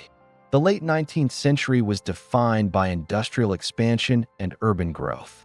Paris's population had swelled to over 2 million inhabitants by 1910, concentrated in neighborhoods newly structured by Haussmannian boulevards. The modernization of infrastructure, gas lighting, electric trams, sewage systems, and bridges enhanced urban life while reflecting a commitment to order, hygiene, and aesthetic beauty. Railways connected Paris to regional and international destinations, integrating the city into global networks of commerce, culture, and politics. The expansion of newspapers, Printing presses and telegraph lines ensured that information flowed rapidly through the city, making Paris a hub of communication and modernity. The arts flourished during the Belle Époque in ways that would influence generations. Impressionist painters, including Claude Monet, Pierre-Auguste Renoir, and Edgar Degas, captured the vibrancy of urban life, landscapes, and the Seine's riverbanks with a revolutionary approach to color and light. Artists were joined by writers such as Émile Zola, Marcel Proust, and Guy de Maupassant, whose novels and essays chronicled the complexities of Parisian society, the effects of industrialization, and the interplay of class and modernity. Theaters and cafes, from the Moulin Rouge to the Théâtre de l'Odéon, became venues for experimental performance, music, and literary salons, blurring the lines between popular culture and elite artistic expression. Paris had become both a living museum and an incubator of innovation. Scientific discovery and technological progress were equally central to the Belle Époque. The Paris World's Fairs, Expositions Universelles, held in 1878, 1889, and 1900, showcased French industrial might, scientific ingenuity, and artistic achievement. The 1889 Exposition Universelle introduced the world to the Eiffel Tower, a structure at first controversial, later revered as a symbol of modern engineering and national pride. Electric lighting, telegraphs, and advances in transportation reshaped the city's rhythm, extending nightlife, enabling industrial productivity, and enhancing the urban experience. Paris, once shaped by monarchs and emperors, was now being defined by engineers, scientists, and artists, reflecting the city's embrace of modernity. The social landscape of Paris also shifted during this period. New middle-class neighborhoods emerged, populated by merchants, professionals, and civil servants, while working-class districts, including the Faubourg Saint-Antoine and Montmartre, retained a strong cultural identity and history of activism. Leisure and public entertainment became increasingly important. Cafes, cabarets, music halls, and parks such as the Jardin des Tuileries offered spaces for socialization, reflection, and cultural participation. Women, though still limited by legal and societal constraints, began to assert influence in intellectual salons, education, and professional life, contributing to a subtle transformation in public and private spheres. The Belle Époque was also a period of political stabilization under the Third Republic, established 1870, though tensions simmered beneath the surface. The legacy of the Paris Commune, ongoing labor disputes, and debates over republicanism, secularism, and social reform reflected the ongoing negotiation of power between citizens, the state, and urban institutions. Paris, as the capital, remained the epicenter of these discussions, hosting political rallies, public debates, and parliamentary demonstrations that illustrated both civic engagement and the challenges of governance in a rapidly modernizing metropolis. Urban design continued to play a critical role in Parisian life during this era. Economic transformation, driven by industrialization and international trade, reinforced Paris's status as a global capital. The growth of banking, insurance, textiles, and luxury goods industries provided employment and wealth, while the city's marketplaces and department stores, including Galeries Lafayette, revolutionized retail. Consumer culture expanded, reflecting changes in production, taste, and social aspiration. Cafes, restaurants, and theaters catered to a diverse urban population, blending the pleasures of commerce, leisure, and socialization. Paris had become a city where wealth, culture, and daily life intersected in complex and dynamic ways. Despite its brilliance, the Belle Époque was not without tension. Class disparities, labor disputes, and political unrest persisted. Strikes, protests, and the threat of anarchist violence reminded citizens that modernity carried both promise and risk. The city's rapid transformation disrupted traditional neighborhoods, displaced populations, and challenged conventional social structures. Yet these pressures also stimulated innovation, adaptability, and civic consciousness, ensuring that Paris's cultural, intellectual, and political life remained vital and engaged. The Belle Époque concluded with the advent of global conflict. By 1914, Europe was on the brink of war. Paris, with its wealth, culture, and population density, would soon confront challenges that would test the city's resilience in ways reminiscent of previous centuries. Nevertheless, the legacy of this era, the artistic masterpieces, scientific advancements, urban redesign, and cultural confidence would endure, shaping Paris's identity and global perception for decades to come. In essence, the Belle Époque represents the culmination of centuries of urban evolution, political struggle, and cultural achievement. Paris had transitioned from the trauma of the 19th century revolutions and military defeat into a city of intellectual daring, artistic brilliance, and technological innovation. Its boulevards, theaters, cafes, and institutions reflected both continuity and transformation, blending the historic and the modern. The city became a symbol of possibility, resilience, and the human capacity for creativity, even amidst underlying social and political tensions. By the time the 20th century approached, Paris had established a model of urban life that was admired, emulated, and scrutinized worldwide. Its streets, squares, and monuments bore witness to the grandeur of empire, the brutality of revolution, and the flowering of culture and science. The Belle Époque left Paris poised for the coming challenges of war, occupation, and modernization, providing both inspiration and cautionary lessons for generations to follow. As the 20th century dawned, Paris carried the weight of centuries. Its history, culture, and urban fabric had been shaped by revolutions, empires, and modernization. Yet, the city would soon face unprecedented trials as global conflict encroached upon its streets and citizens. From the trenches of World War I to the occupation under Nazi Germany, Paris confronted warfare, scarcity, and moral dilemmas that would test both the resilience of its infrastructure and the spirit of its people.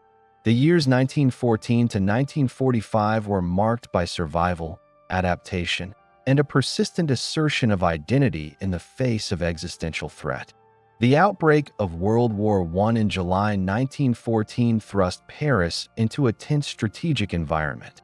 Although the initial German advance was concentrated on northern France, the city's proximity to the front lines made it a potential target. Paris, with a population exceeding 2.7 million, mobilized quickly. Municipal authorities coordinated rationing, hospitals were prepared for casualties, and civil defense measures were enacted. The First Battle of the Marne in September 1914 was a defining moment. French and British forces halted the German advance just short of Paris, preventing the city from falling into enemy hands. This military success cemented Paris's symbolic importance as the heart of French national resistance, even as its citizens endured anxiety, shortages, and disruption to daily life. Beyond the battlefield, World War I transformed Paris's social and economic landscape. Industrial production shifted toward war needs, with factories converting to munitions, weaponry, and military supplies. Women entered the workforce in unprecedented numbers, taking on roles in administration, industry, and transportation, a significant change in the city's gender dynamics. Refugees from northeastern France and Belgium swelled the population, exacerbating housing shortages and placing additional strain on resources.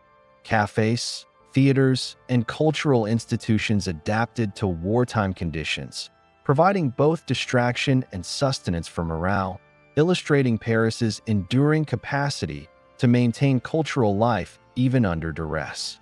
The interwar period brought both relief and tension. The Treaty of Versailles in 1919 officially ended hostilities, and Paris hosted the signing ceremonies, positioning the city as a stage for diplomacy and international prestige. The 1920s and 1930s saw the city recover culturally and economically, though inequality and political polarization persisted.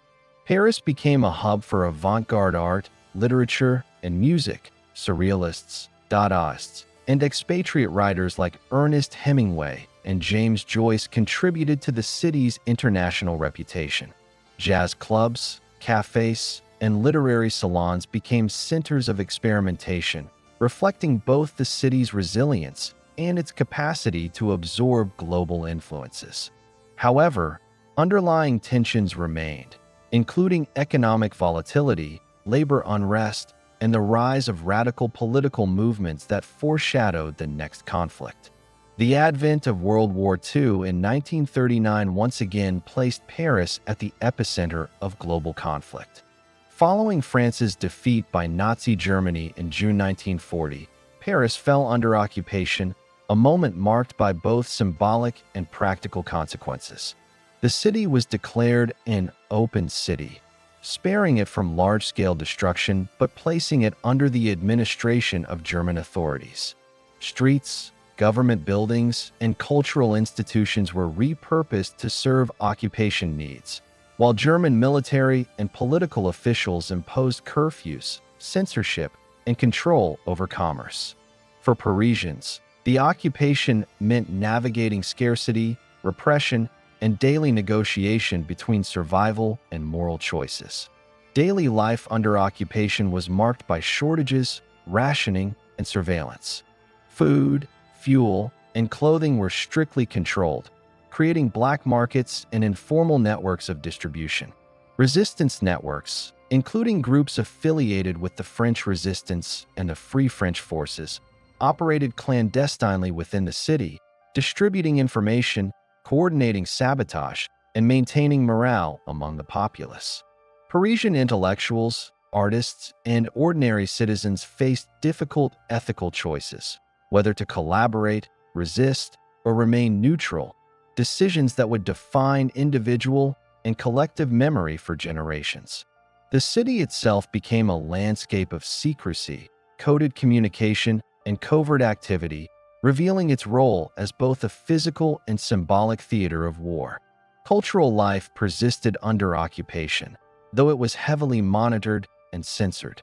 Theaters, cabarets, and cinemas continued to operate, often under the scrutiny of German authorities, while clandestine gatherings and underground publications maintained the flow of ideas and resistance sentiment.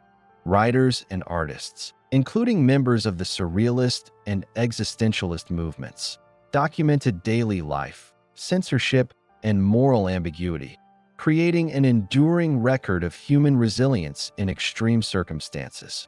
Education and universities faced constraints, with curriculum modified under occupation and Jewish professors and students expelled, illustrating the intersection of urban space, governance, and persecution. The liberation of Paris in August 1944 marked a profound turning point. As Allied forces advanced through France, the French resistance in the city initiated uprisings, seizing key buildings, disrupting German communications, and coordinating with advancing Allied units. The Boulevard Saint-Michel, Hôtel de Ville, and Place de l'Hôtel de Ville became focal points for revolutionary and military activity, as citizens and resistance fighters reclaimed control from the occupiers. The arrival of General Charles de Gaulle and the rolling of tanks down the Champs-Élysées on August 25 symbolized not only military victory, but the restoration of Paris's identity as the capital of a free and sovereign France. Citizens lined the streets, cheered, and celebrated, reclaiming both their city and their dignity after 4 years of occupation. Despite liberation, the physical and social scars of war remained visible.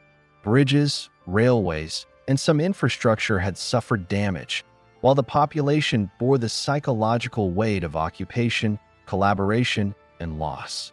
Jewish communities, political activists, and ordinary citizens grappled with the consequences of persecution, collaboration, and survival strategies.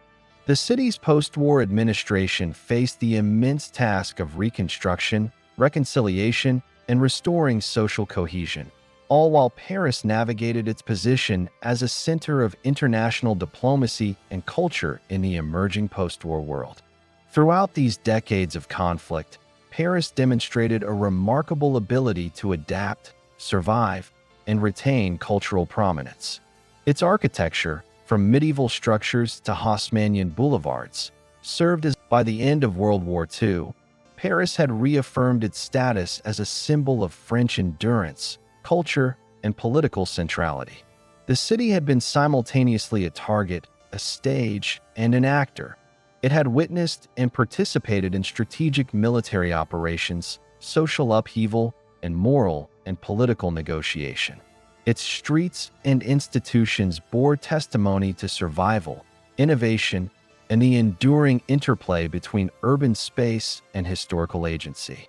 Paris in 1945 was a city scarred yet resilient, poised to enter a new era of reconstruction, transformation, and global influence.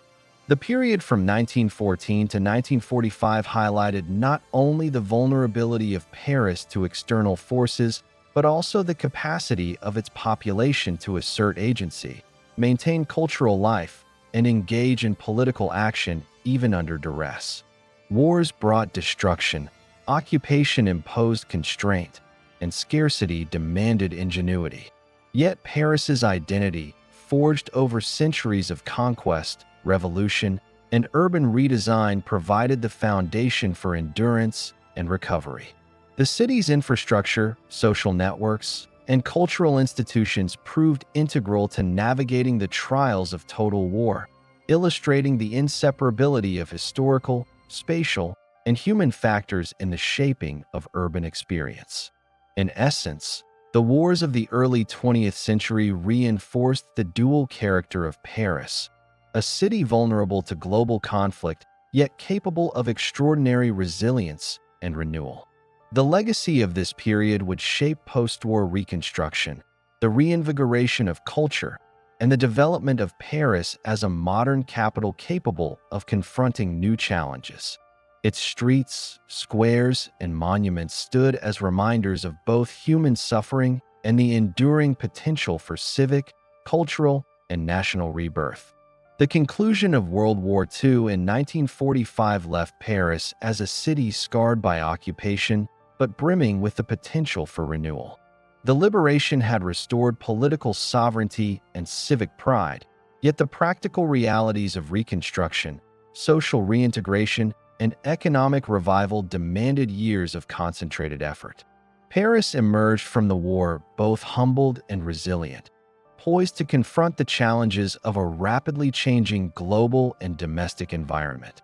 The city's streets, bridges, and institutions bore the imprints of recent history, while its people faced the immense task of rebuilding not only infrastructure, but also civic identity and social cohesion. In the immediate post-war years, Parisian governance focused on reconstruction and modernization. The municipal government, working in tandem with national authorities, prioritized repairing bridges, roads, and public utilities damaged during the occupation and resistance uprisings. Housing shortages, exacerbated by wartime destruction and population growth, necessitated large-scale urban development projects. Modernist architects and planners were called upon to design new residential complexes, schools, and public buildings, aiming to balance functionality with the city's historic aesthetic. This period marked the emergence of urban planning as a central component of civic reconstruction, laying the groundwork for Paris's modernization in subsequent decades. Social transformation accompanied physical reconstruction. Waves of immigration reshaped the city's demographic landscape.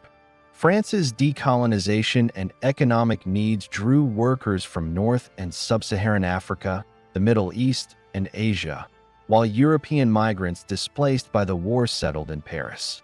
Neighborhoods like La Goutte d'Or, or in the 18th arrondissement, and Belleville in the 20th arrondissement became centers of cultural exchange, commercial activity, and community formation. The city's diversity increased its vibrancy but also introduced challenges in integration, housing, and social services. Municipal and national authorities grappled with these pressures, often experimenting with policy solutions in public health, education, and urban management to accommodate a changing population. Economic reconstruction was equally pivotal. Paris, traditionally a hub of finance, industry, and commerce, benefited from the Marshall Plan and national recovery programs, which facilitated the restoration of manufacturing, transportation networks, and civic infrastructure. Department stores, cafes, and marketplaces reopened and expanded, serving both traditional Parisians and new immigrant populations. Labor unions and professional associations regained influence, shaping negotiations over wages, working conditions, and urban employment policies. Paris became a microcosm of post-war European recovery, balancing growth, social equity, and the demands of an increasingly globalized economy. The cultural life of Paris experienced a renaissance in these decades. Writers, artists, and intellectuals who had endured or resisted occupation returned to the city, contributing to vibrant literary, philosophical, and artistic movements. Existentialism, championed by thinkers such as Jean-Paul Sartre and Simone de Beauvoir, dominated intellectual discourse, exploring questions of freedom, responsibility, and human agency in the shadow of war and occupation. Cinemas, theaters, and cabarets flourished, providing entertainment and fostering debate. Paris's museums reopened, hosting exhibitions that celebrated both French heritage and contemporary innovation. Music, from classical to jazz, infused cafes, concert halls, and public squares, reflecting the city's ability to merge tradition and modernity in cultural expression. Education and intellectual institutions played a central role in post-war Parisian identity. Universities such as the Sorbonne and specialized schools in science, engineering, and the arts expanded access to higher education. Libraries, including the Bibliothèque Nationale de France, restored collections damaged during the war and modernized facilities to serve a growing and diverse population. These institutions became arenas of social mobility, civic engagement, and intellectual exchange, ensuring that Paris remained a center of knowledge production, debate, and innovation even amid profound societal change. By the late 1950s and 1960s, Paris faced additional pressures associated with modernization and political upheaval. The rise of youth culture, demands for expanded civil rights, and challenges to traditional hierarchies culminated in the events of May 1968, one of the most significant social movements in the city's modern history. Students and workers united in mass protests, occupying universities, factories, and streets to demand political, social, and educational reforms. Streets such as the Boulevard Saint-Michel, Rue Soufflot, and Place de la Sorbonne became arenas of confrontation, where tear gas, barricades, and slogans reflected both generational tension and aspirations for systemic change. The movement, though eventually suppressed, left a lasting imprint on Parisian society, signaling the city's continued role as a crucible of activism, debate, and civic engagement. Cultural responses to this transformation were equally profound.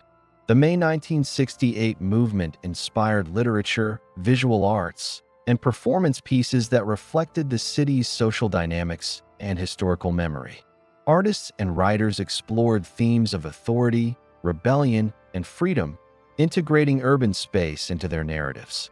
Café society and literary salons adapted to these social currents, maintaining Paris's historic function as a forum for dialogue, experimentation, and critique.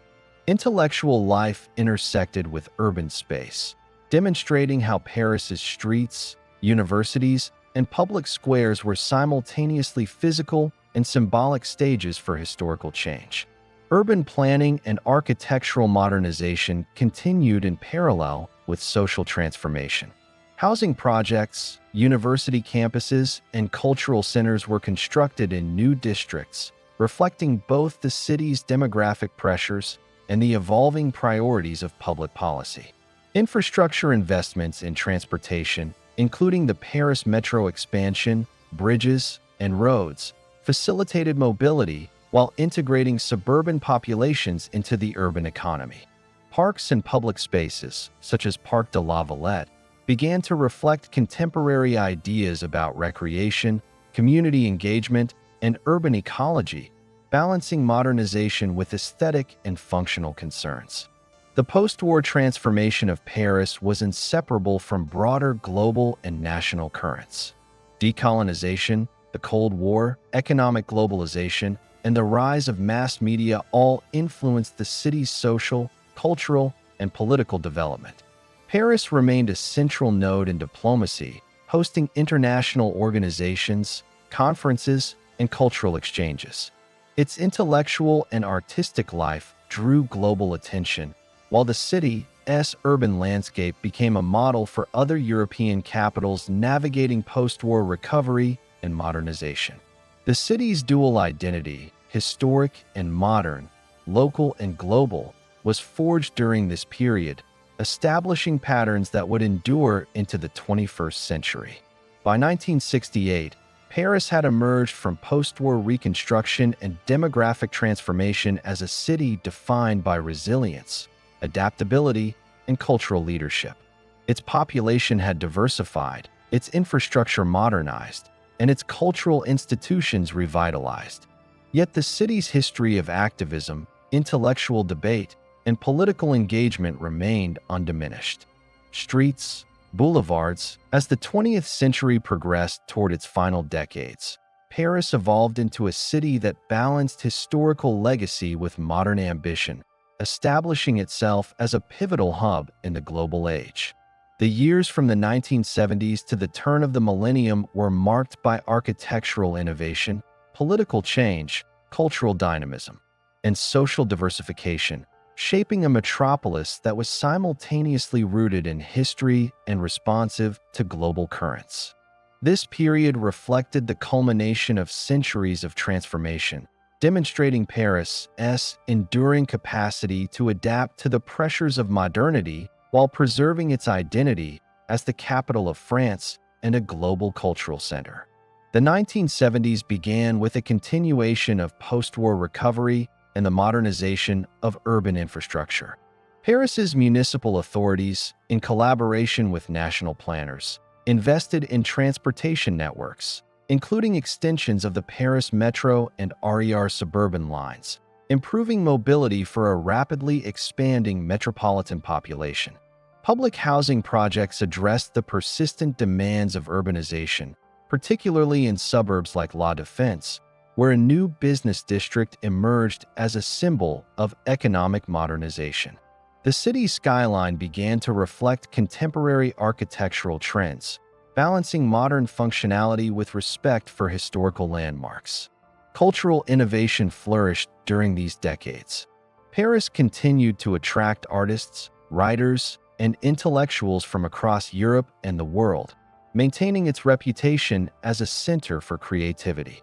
Institutions such as the Centre Pompidou, inaugurated in 1977, redefined both architecture and public engagement with art. Its exposed structural framework and brightly colored pipes were emblematic of Paris's willingness to embrace radical design while fostering accessibility to culture. The Centre Pompidou became a hub for contemporary art, hosting exhibitions that connected Parisian audiences to international artistic movements, including conceptual art, minimalism, and performance art. Simultaneously, Paris experienced a literary and philosophical resurgence. Thinkers such as Michel Foucault, Jacques Derrida, and Roland Barthes explored questions of power, language, identity, and modernity, reinforcing the city's role as a global intellectual capital.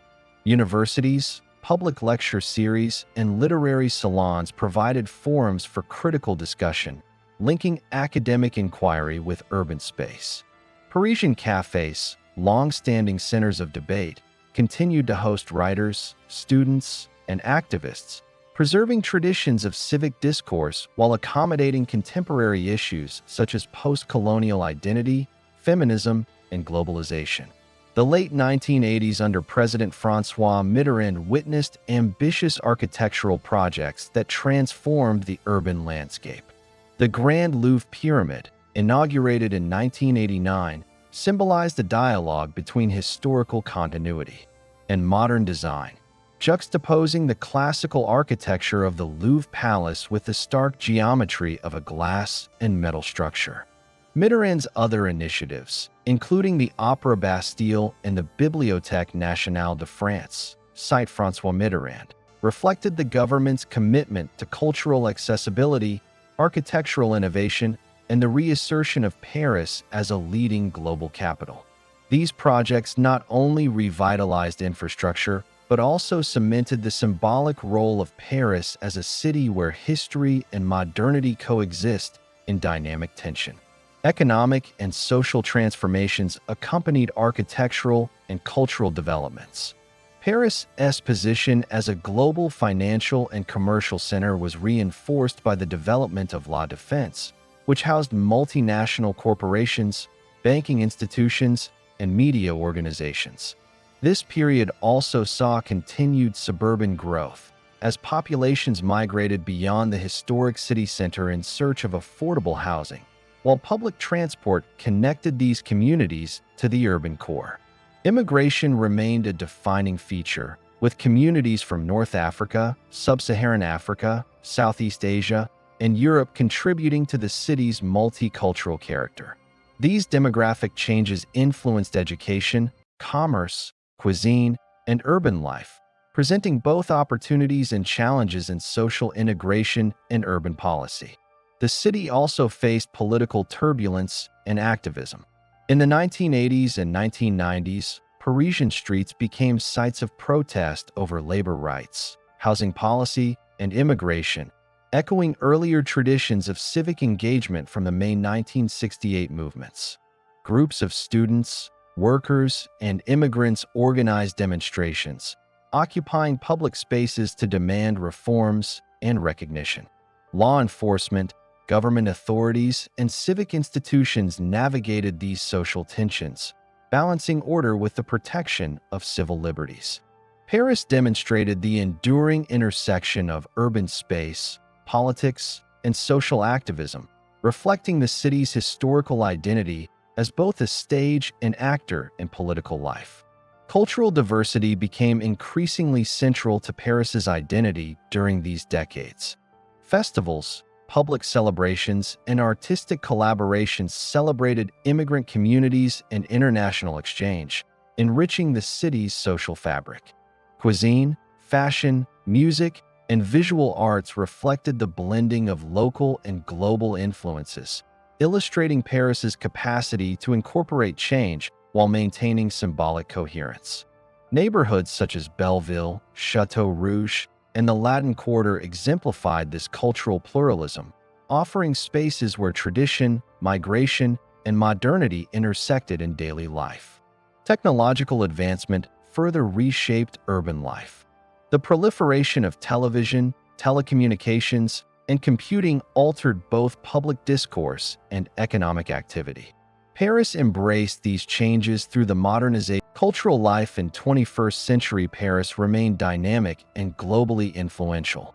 The city continued to attract international artists, writers, and intellectuals, while Parisian institutions sustained their historic commitment to innovation. Museums such as the Louvre, the Musée d'Orsay, and the Centre Pompidou expanded exhibitions, educational programs, and global outreach. The city's theaters, concert halls, and galleries hosted events that bridged local traditions with international trends. Paris maintained its reputation as a crucible for artistic experimentation, ensuring that literature, visual arts, performance, and music remained central to the city's identity, even amid the technological shifts transforming global cultural consumption.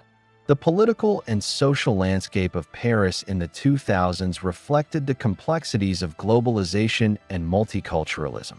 Immigration continued to reshape the city's demographic profile, with communities from North Africa, Sub-Saharan Africa, Asia, and Eastern Europe contributing to cultural, commercial, and social vibrancy. These changes brought both enrichment and tension, as economic disparities, social integration challenges, and urban segregation prompted debates over public policy, civic identity, and national belonging. The city responded through initiatives aimed at social cohesion, education, housing, and community engagement, highlighting Paris's historical role as a laboratory for civic negotiation and cultural adaptation. Global security crises profoundly affected Paris, shaping both policy and daily life. The terrorist attacks of November 13, 2015, which targeted the Bataclan Theater, cafes, and sports venues, were among the deadliest in the city's modern history. These attacks challenged not only the physical security of the city, but also its symbolic status as a beacon of freedom and culture. In response, Paris implemented enhanced security measures, public awareness campaigns, and community support initiatives, reinforcing civic resilience. These events also inspired a re-evaluation of urban planning, emergency response systems, and public communication strategies, demonstrating the intersection of historical experience, contemporary threats, and municipal governance. Environmental concerns also rose to prominence in the 21st century. Paris faced the growing pressures of climate change, air pollution, and urban sustainability. The city launched initiatives to promote public transportation, reduce emissions, and increase green spaces, exemplified by projects such as Parc de Bercy, Parc de la Villette, and the expansion of cycling infrastructure. Internationally, Paris hosted pivotal events such as the 2015 United Nations Climate Change Conference, COP21, solidifying its role as a center for environmental diplomacy. These efforts reflected the city's recognition that historical stewardship and global responsibility are inseparable in the contemporary era. Technological innovation reshaped Paris's economy, governance, and culture. The expansion of digital infrastructure, telecommunications, and e-governance initiatives enabled the city to modernize public services, enhance civic participation, and support economic development. Cultural institutions embraced digital platforms, making art, literature, and educational programs accessible worldwide. The city's universities and research institutions strengthened partnerships with global centers of innovation, reflecting Paris's continued leadership in science, technology, and knowledge production. Technology thus became both a tool for modernization and a medium for preserving and disseminating Parisian culture globally. Paris also continued to assert itself as a center of global diplomacy and international engagement. The city hosted high-level summits, international cultural festivals, and economic forums, reinforcing its position as a nexus of political, cultural, and commercial networks. Paris maintained historical institutions such as UNESCO, leveraging their international influence to advance cultural preservation, education, and human rights. At the same time, the city played a key role in European Union initiatives, reflecting France's broader geopolitical ambitions and the symbolic importance of Paris as the heart of European governance and identity. Culturally, the 21st century has seen Paris sustain its leadership in fashion, gastronomy, and the arts, while integrating global influences. Events like Paris Fashion Week, international culinary festivals, and contemporary art exhibitions drew global audiences, reinforcing the city's reputation as a hub of creativity and refinement. Neighborhoods such as Le Marais, Montmartre, and Saint-Germain-des-Prés continued to blend historic charm with modern commercial and artistic innovation, creating a dynamic urban environment where tradition and modernity coexist.